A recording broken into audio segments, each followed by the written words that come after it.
the older I get, the less I understand people. And the people I'm talking about are the people that don't respect other people's property. The people that go on someone else's property and cut down trees under the guise that they're doing their neighbor a favor, doing a neighbor a favor without permission, or the type of person that is toxic enough to pick up somebody else's pet that they know who the pet belongs to. They know who the pet owner is, the pet parent, and they still call animal control, animal shelter, and have this animal picked up.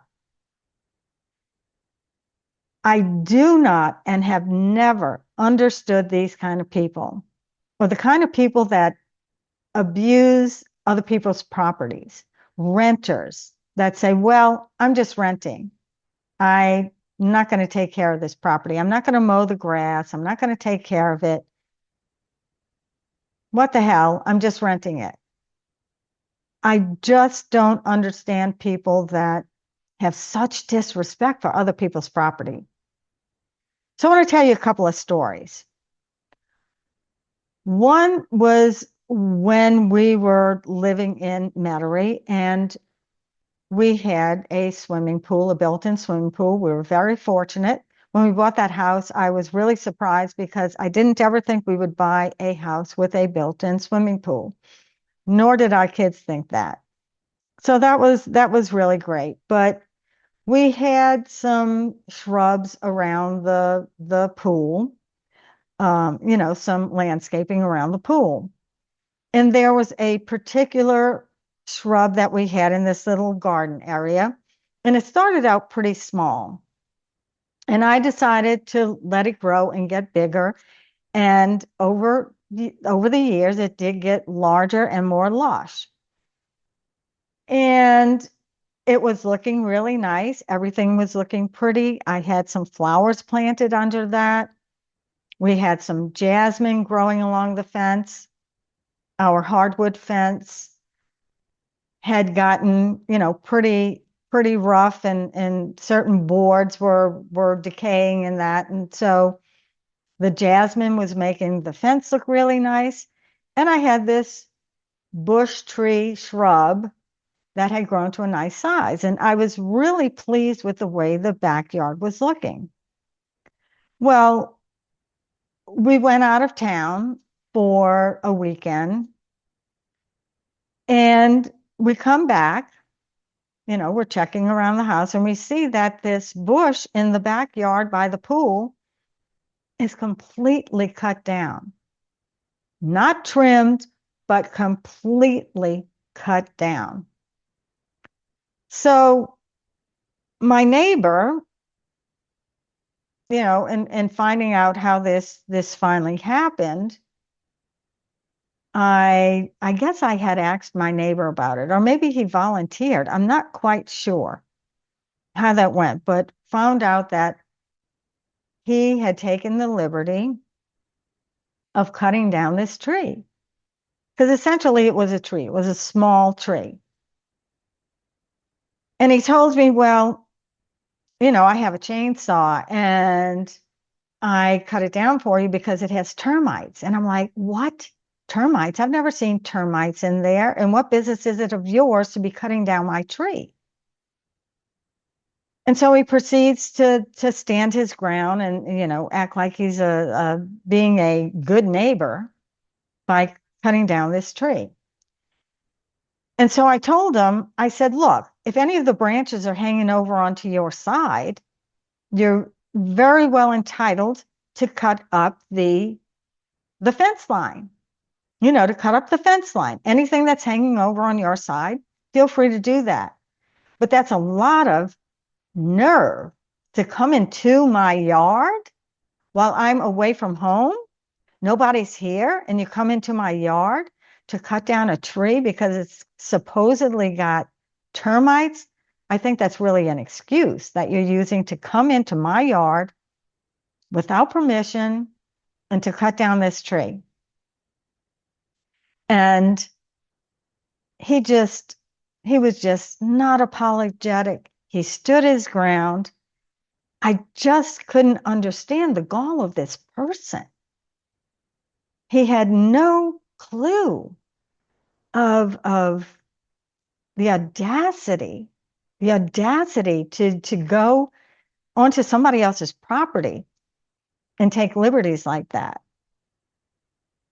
And then this whole thing with, I have a chainsaw. And it's like, well, guess what, dude?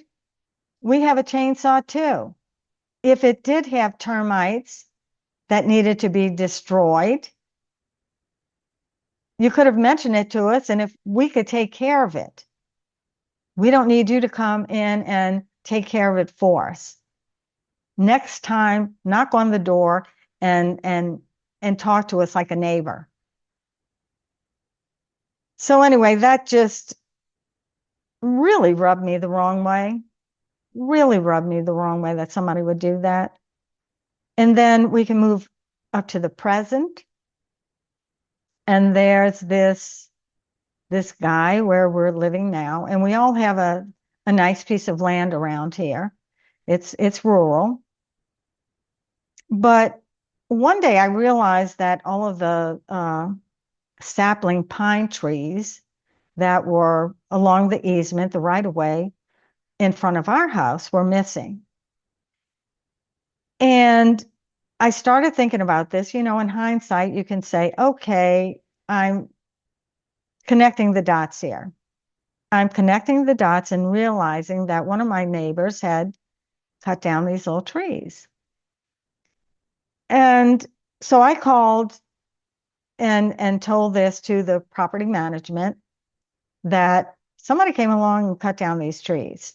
I don't know who it was, but I just want the owners to know that the trees were cut down.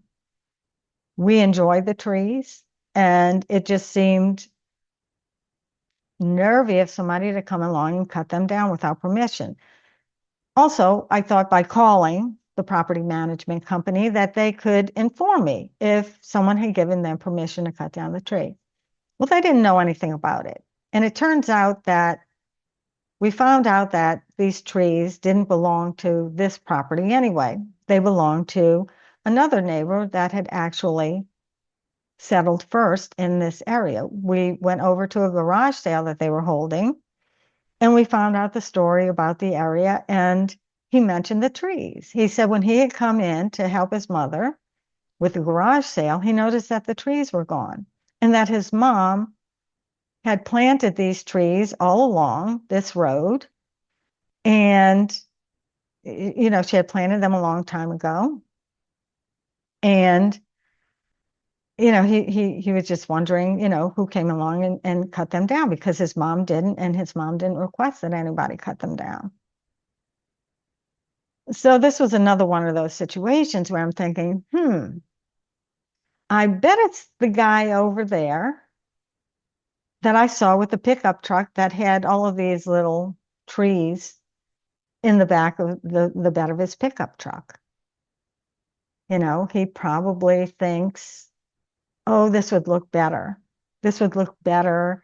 People coming up to my house, because he's got a nice house and he made some additions to it. And he probably thought, well, this looks better driving into my house, without any thought given to that these trees didn't belong to him. So I don't know. Have you guys ever had any experiences like this where people think they have some right or entitled, or I don't know what goes through their head. I really don't know what goes through people's head. I wouldn't dream of doing anything like that. I wouldn't dream of taking advantage of somebody else's property, or doing something on a property that doesn't belong to me. Okay. And, neighbors can be great. Neighbors can be helpful, but they can also, not mind their own business. They can also stick their nose into your business, not mind their own business. I don't know why people do the things that they do. Like I said, the older I get, I don't understand people. I understand people less. Okay, yeah, sure. I've learned a lot of things. I've learned a lot of things about people, and I'm very interested in what makes people tick. So I have learned a lot in that regard, but I yet to really understand this whole angle of people and neighbors thinking they have some sort of a right to intrude on your property, invade your space, tattletale, cut down trees, pick up your dogs, pick up your cats, send them to the pound without talking to you first. Have you guys ever experienced any neighbors like this? Have all of your neighbors been good guys? Most of my neighbors have been good guys, but every now and then we've run into a Lulu. So let me know if you have had any experiences like this and how do you handle it? Basically, I guess we just ignore these people. I mean, I did confront the guy in Metairie and say, well, that was a lot of nerve cutting down a tree in my own yard. But, for the most part, they get away with these things. They get away with doing these things. So let me know in the comments if you've ever had an experience like this. Share your stories. Share your stories. I'd love to hear them, and I'm sure everybody else in the community would love to hear them as well. Thanks so much for stopping by today. Thanks for watching. Take care, everybody. I'm Marlene with Rebel Retirement, and I'll see you next time. Hey, you guys, please take a look around my channel. I have hundreds of videos on topics including Social Security, Medicare, how to get out of debt, pros and cons of moving, relationship issues, health topics, and more. And all of these videos are based on my experience and what I have learned in retirement. And I know that many people are worried about money in retirement, and this is exactly why Rebel Retiree and I created our just-in-time retirement series. And it's absolutely free, you guys, so it doesn't hurt to take a look at it. It's a mindset-based retirement planning strategy that eliminates waste and aligns your finances with your goals and values. With continuous improvement, you free up your resources to create an abundant retirement lifestyle. So I recommend viewing the playlist on this channel. And to get the full picture, visit our website, rebelretirement.com. And if you are nearing retirement and worried about your financial future, you're going to get a whole different viewpoint. See for yourself at rebelretirement.com.